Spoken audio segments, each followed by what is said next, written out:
Have you ever wondered why your life still feels out of control, even after reading the books, organizing your habits, meditating daily, and repeating affirmations? It's because control is the final illusion, not the lack of control, but the obsession with it. The constant attempt to dominate emotions, predict the future, and sterilize your environment into something manageable. Carl Jung saw this long before it became a cultural epidemic. He understood that our need for control is not a sign of strength, but of fear. Fear of the unknown, fear of the unconscious, fear of the parts of ourselves we've disowned, buried, or refused to face. And the more we try to control life, the more we fragment internally. We trade wholeness for certainty, depth for safety, and in doing so, we exile our most powerful instincts, the shadow, the self, the chaos that leads to transformation. Jung wouldn't teach you how to fix your life by becoming more efficient.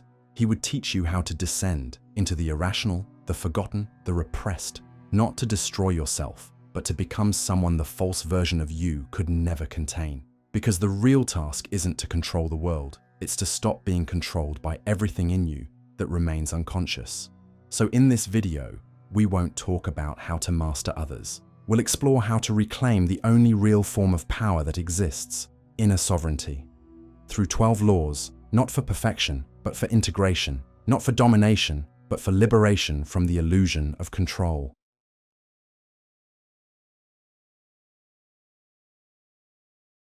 We were raised to believe that control is strength. Control your time, control your thoughts, control your outcomes. We reward those who appear disciplined, composed, productive, even if, beneath the surface, they are drowning in anxiety. But Jung would tell you, what you call control is often just well-disguised fear.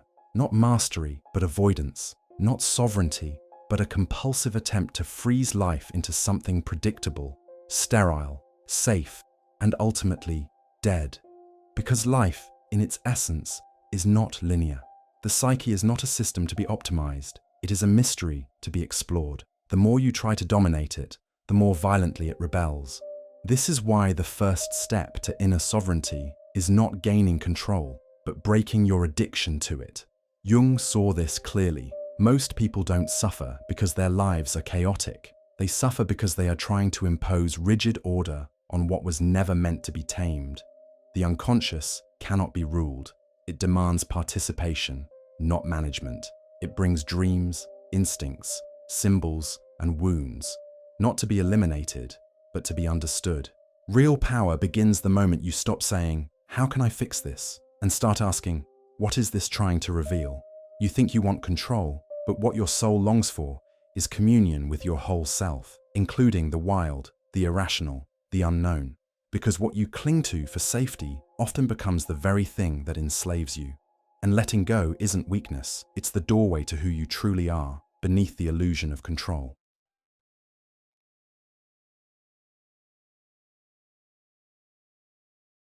Everyone wants to grow, but almost no one wants to confront the part of themselves responsible for their stagnation. We prefer the illusion of progress, reading books, chasing goals, building identities that seem virtuous on the surface, while beneath it all, a silent part of us sabotages everything we touch.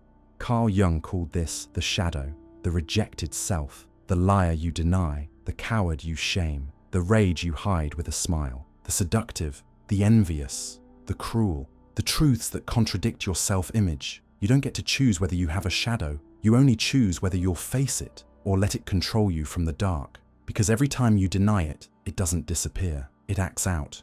Through your projections, your addictions, your broken relationships, your emotional reactivity. And yet, modern culture teaches us to curate only our light, to brand ourselves as pure, positive, selfless, to banish the inner beast and become digestible to the world.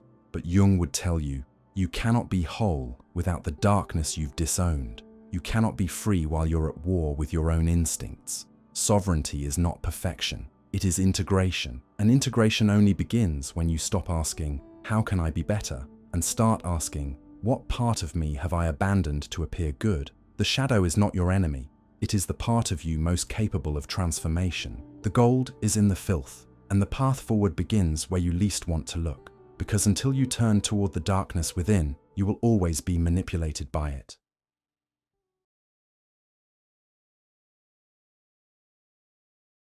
What you reject in yourself, you will see everywhere. Not because the world is full of monsters, but because your psyche casts its own onto the screen of reality. This is the law of projection.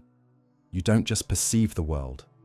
You project your unresolved wounds, your disowned traits, your buried fears, onto people, ideologies, even those you claim to love. That person who triggers you with their arrogance might be holding the confidence you were never allowed to express. That toxic friend you cut off may have carried the chaos you've refused to integrate in yourself. Jung said, "Everything that irritates us about others can lead us to an understanding of ourselves." But most people never make it that far. Instead of turning inward, they fight shadows outside. They moralize their discomfort. They demonize what confronts their false self. And in doing so, they remain trapped, reacting, blaming, exiling the very material they need for wholeness. The unconscious doesn't ask for obedience. It asks for awareness. And until you recognize your projections, you will never see reality. You will only see mirrors of the parts of yourself you refuse to claim. The work is not to eliminate judgment. It is to ask, what part of me is trying to speak through this emotion? What image am I casting onto this person? And why do I need them to carry what I won't hold myself? Because the moment you withdraw your projections, the world changes. Not because it transformed, but because you did. To reclaim your sovereignty, you must reclaim the ownership of what you see. Everything outside of you is an invitation to look within.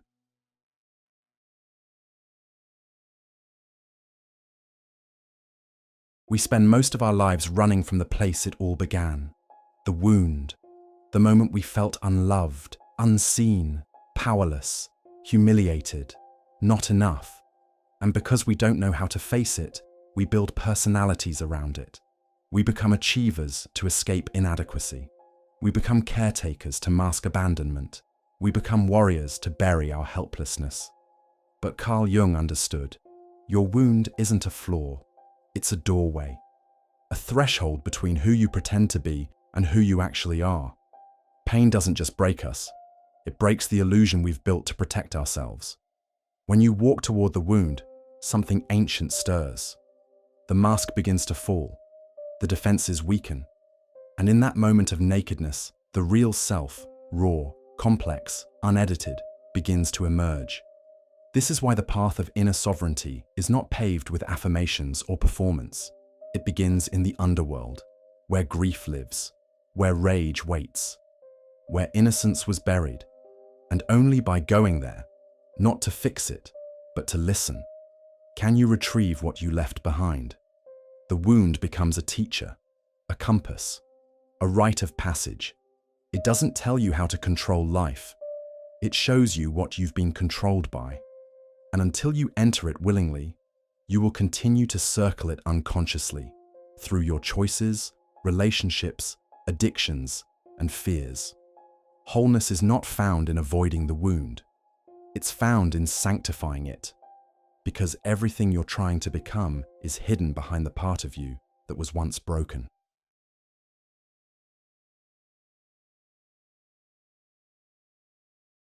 One of the most dangerous mistakes in the journey towards self-awareness is believing that the ego must be destroyed.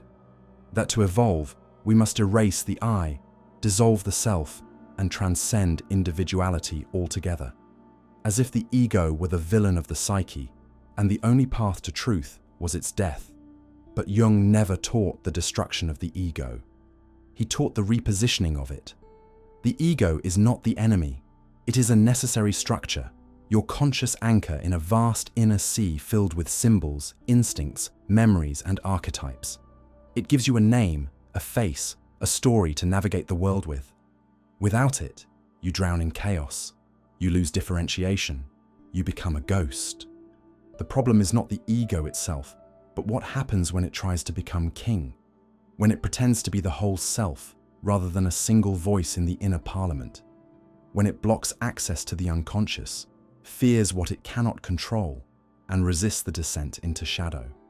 That is when the ego becomes a tyrant, fragile, defensive, constantly grasping for control in a reality far more complex than it can comprehend. Jung knew that the ego was never meant to rule. It was meant to serve, to listen, to hold the tension between instinct and ideal. To survive, yes, but not to silence the soul's deeper call. True sovereignty begins when the ego surrenders its throne and accepts its role as guardian, not gatekeeper of illusions, but steward of integration. It stands not in opposition to the unconscious, but in dialogue with it. It organizes what arises from within, without pretending to generate it. You do not become whole by killing your ego. You become whole by humbling it, by teaching it to bow when the self begins to speak. Because the ego was never designed to carry the weight of your soul.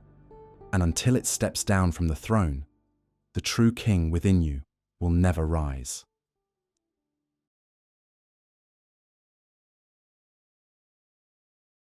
Most people believe they know who they are until they enter a relationship, because nothing reveals the unconscious like intimacy, not the kind that flatters the ego, but the kind that confronts it, unpredictable, frustrating, illuminating.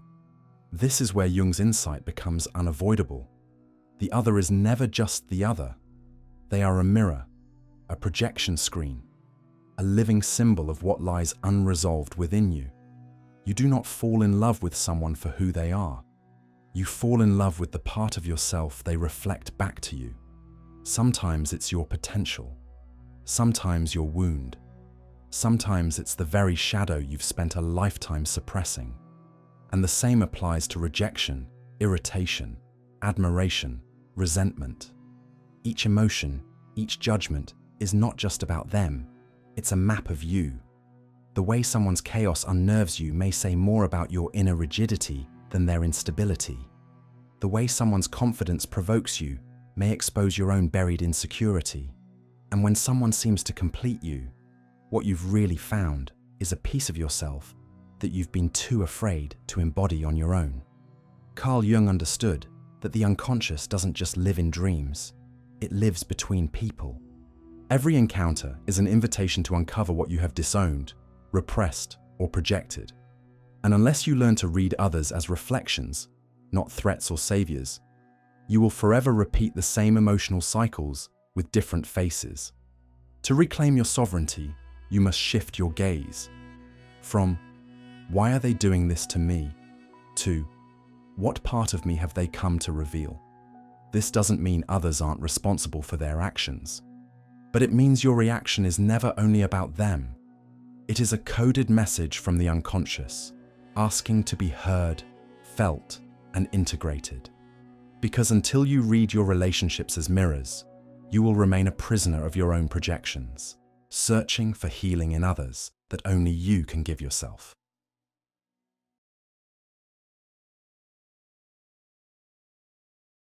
You may think you're making new choices, meeting new people, living new stories, but look closely and you'll see the same patterns playing out, again and again, wearing different names, different faces, different timelines. You leave the relationship only to enter another with the same emotional landscape. You change jobs, but the same dynamics unfold. You try to reinvent yourself, and yet the same wound finds its way back to the surface. This is not coincidence. This is repetition compulsion. What Jung saw as the psyche's attempt to resolve what was left incomplete, unintegrated, unhealed. The unconscious repeats what it cannot express. It brings back the same emotional tone, the same relational patterns, the same internal conflict. Not to punish you, but to give you another chance to respond differently. Because the ego forgets, but the psyche remembers. And what you avoid feeling, you will recreate, until you have the courage to fully face it. You don't keep attracting the same situation because you're cursed. You attract it because a part of you is trying to finish the conversation you never completed, to mourn what you never grieved, to break the cycle not through control, but through consciousness. Jung understood that the soul does not move in straight lines. It circles, spirals, returns, not to regress, but to deepen, to bring you back again and again, to the place where you split from yourself, so that this time you might stay with the pain long enough to hear what it's been trying to say.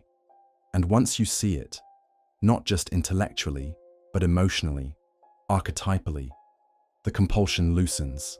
The spell begins to break, because the cycle isn't trying to imprison you, it's trying to wake you up. And until you stop blaming the pattern and start listening to the message underneath it, you will keep calling fate what is actually unfinished feeling.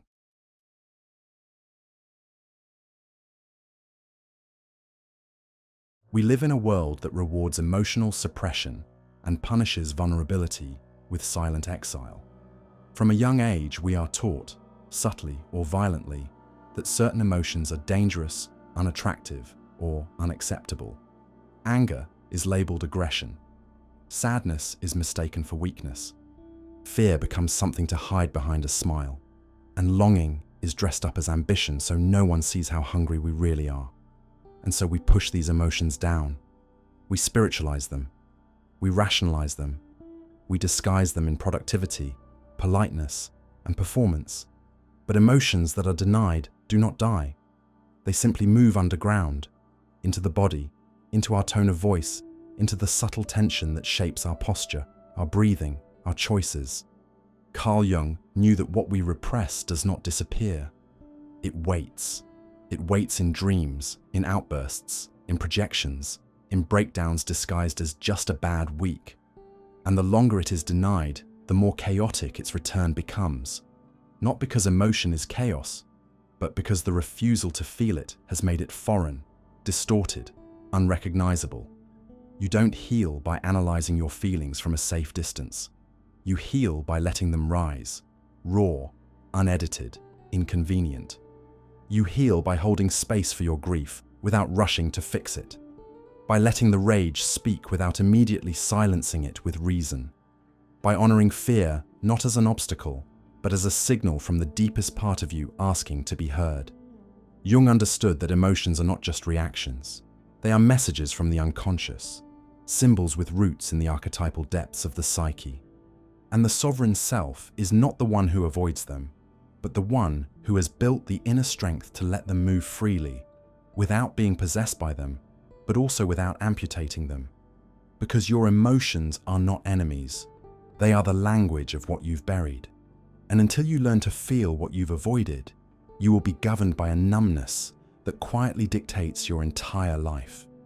To deny emotion is to surrender your inner authority to whatever lies beneath your awareness.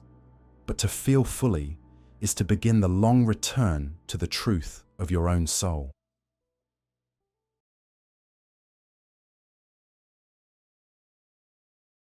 There comes a moment on the path toward inner sovereignty when words no longer serve, when explanations exhaust themselves, and the obsessive search for meaning begins to collapse under the weight of its own noise. It is here, beneath the rational mind, beneath the ego's compulsive need to interpret everything, that silence begins to speak. Not the silence of avoidance or repression, but a deeper, more sacred silence. The kind that arises when the conscious mind surrenders, and something older, something truer, begins to emerge from within. Carl Jung understood that true transformation is not loud. It doesn't come wrapped in certainty, brilliance, or performance. It unfolds in stillness, in the quiet space where the unconscious can finally be heard, where symbols can rise without being dissected, and where the self can begin to breathe beyond the constant interruptions of the intellect. Most people live their lives entirely filled with noise, with stimulation, with agendas and analysis. They mistake constant motion for progress, constant talking for connection, constant thinking for clarity. But this is a form of spiritual exhaustion, and the psyche cannot integrate what it is never given space to hold. Silence is not absence, it is presence, intensified. It is the field in which the fragmented parts of the self can begin to realign. It is the womb of all insight, the raw space where new images are born, where chaos can settle into coherence, where the inner voice, once drowned out by the demands of the external world, finally reclaims its throne. To embrace silence is to invite the unconscious into conversation. Not to demand answers, but to make yourself available to them. Not to escape the world, but to discover who you are beneath its expectations. Because in a culture that fears silence, that rushes to fill every gap with distraction or commentary, choosing to be still becomes a revolutionary act of reclamation. And until you can sit in the depths of your own inner quiet without needing to fix, flee, or define, you will remain a stranger to the deepest truth already alive within you.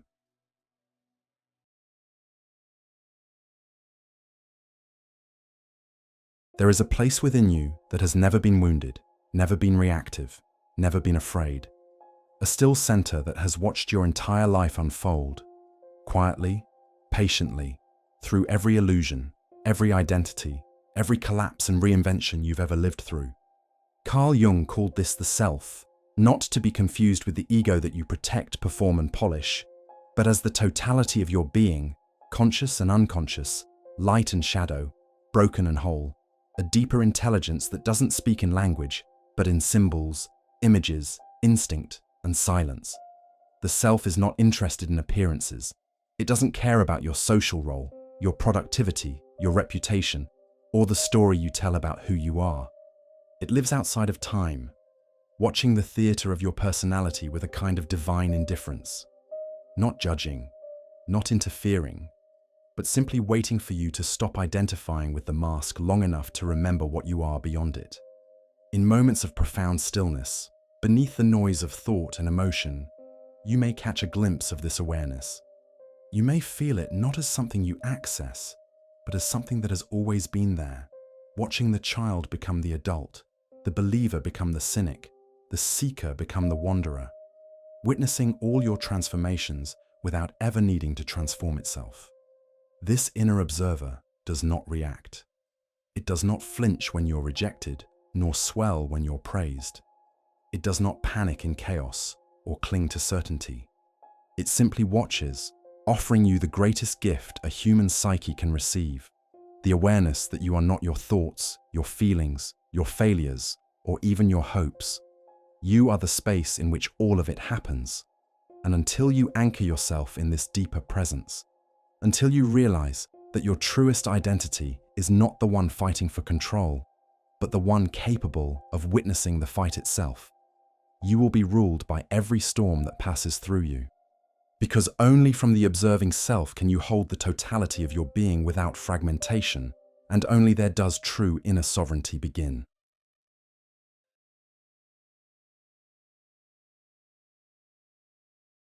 At some point in your inner journey, after you've descended into the shadow, faced the wound, dismantled your projections, and loosened your grip on control, a deeper question begins to rise, quietly, not from the mind, but from the core of your being. Now that I've broken the false self, what remains? Who am I? Not as a reaction, not as a role, not as a survival strategy, but in essence. Carl Jung understood that all genuine transformation must eventually lead you back to the center. Not to the center of your ego's preferences or ideals, but to the archetypal center, the axis of the self, the silent gravitational point within you that holds the opposites without needing to resolve them. This center is not static. It does not trap you in certainty or sameness. It is a dynamic stillness, a wholeness that can contain contradiction, complexity, paradox. The parts of you that once fought for dominance now coexist in a larger field of consciousness. Returning to the center does not mean erasing your past or perfecting your future. It means no longer being exiled from yourself. It means reclaiming the parts you once rejected, not as weaknesses to be corrected, but as voices of the soul trying to guide you home. This center is not a destination you reach once and for all. It is a place you return to, again and again, as life throws you off balance. And each time you return with more wisdom, more humility, more integration. To live from this center is to no longer seek power in domination, validation, or control, but in presence, in inner alignment, in quiet clarity that cannot be shaken by external chaos. You may still feel fear. You may still be wounded. But you are no longer defined by the wound. You are no longer pulled entirely by your defenses or lost in the noise of the world. Because now, the center holds. And from that place, you no longer need to conquer anything, because you are no longer at war with yourself.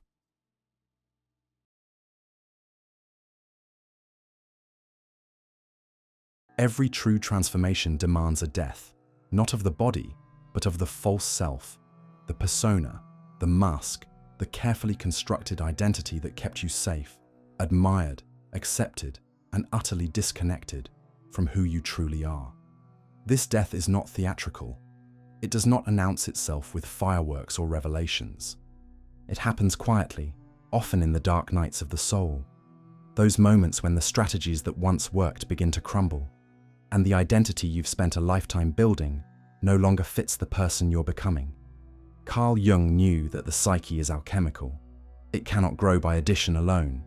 It grows by dissolution, by destruction that is not annihilation but preparation. The death of illusion, the death of certainty, the death of the ego's throne. And unless you are willing to descend into that underworld, to lose what you think you are, you will remain frozen in the liminal space between what no longer works and what has not yet emerged. This symbolic death often feels like falling apart.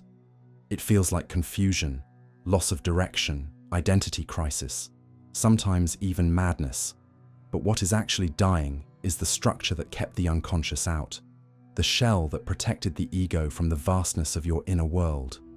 And when it breaks, the self begins to breathe through the cracks. You do not get to choose the timing. Life, the unconscious, or even trauma may force you into this initiatory space. But it is your willingness to stay in it, to not rush back to comfort, to not rebuild the old mask, that determines whether the death becomes regression or rebirth. Because symbolic death is not the end. It is the threshold, the sacred dismemberment that precedes integration.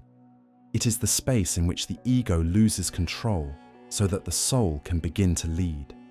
And it is through this surrender, terrifying and sacred, that something deeper than personality is revealed. Until you allow the false self to die, the real one cannot be born. And every attempt to bypass this death is a refusal of your own becoming.